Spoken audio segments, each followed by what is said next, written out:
नाज़रीन किराम, प्रोग्राम सदाए कुरान में इख्तिताम पर वक्त है ज़िक्र साहिब कुरान का, बल्कि ज़िक्र अस्माउन नबीउल करीम का, जो कल से मैंने शुरू किए थे। और आज जो आपकी खिदमत में अस्माउन नबीउल करीम हैं वो ये हैं, सैयदना आकिलुल हलाल सल्लल्लाहु अलैहि वसल्लम, जिसके मानी हैं हलाल रिज़्क खाने वाले। जैसे मैंने अर्ज़ किया है नाज़रीन किराम कि ये वो अस्माउन नबीउल करीम हैं जिनको मैंने कलामुल्लाह से अख़ज़ किया है, और जहाँ से अख़ज़ किया है सैयदना आकिलुल हलाल को, वो है वकुलू मिम्मा रज़क़कुमुल्लाहु हलालन तय्यिबन, के सूरह माइदा की आयत नंबर 88 है कि खाएँ अल्लाह के पाकीज़ा रिज़्क को जो हलाल है और तय्यब है।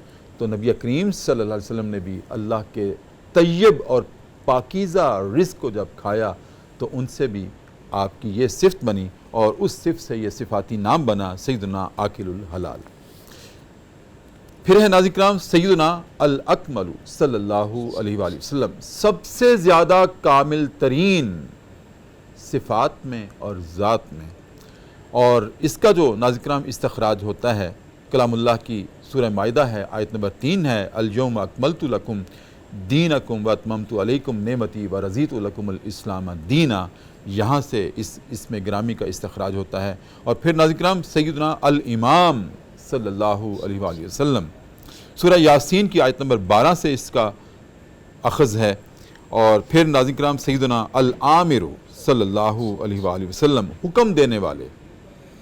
और सैयदना अल इमाम, जिनकी पैरवी की जाए, जिनकी क़यादत में पीछे रहा जाए और उनको अपना इमाम माना जाए, इसके मानी ये थे सैयदना अल आमिरु, हुक्म देने वाले। और इसका नाज़रीन किराम इस्तख़राज किया है सूरह अल अनआम आयत नंबर 71 से, सूरह अल आराफ आयत नंबर 199 से, फिर सूरह अत-तौबा आयत नंबर 112 से। और फिर नाज़रीन किराम सैयदना अल उम्मी सल्लल्लाहु अलैहि वसल्लम, और इसका तर्जुमा मैं बतौर ख़ास तवज्जो आपकी चाहता हूँ कि दुनियावी तौर पर किसी उस्ताद से बाकायदा ना पढ़े हुए। नाज़रीन किराम, मैं बड़ा सोच समझ कर इसका तर्जुमा आपको दे रहा हूँ। आम तौर पर हम उम्मी का तर्जुमा करते हैं नाख़्वानदा, अनपढ़।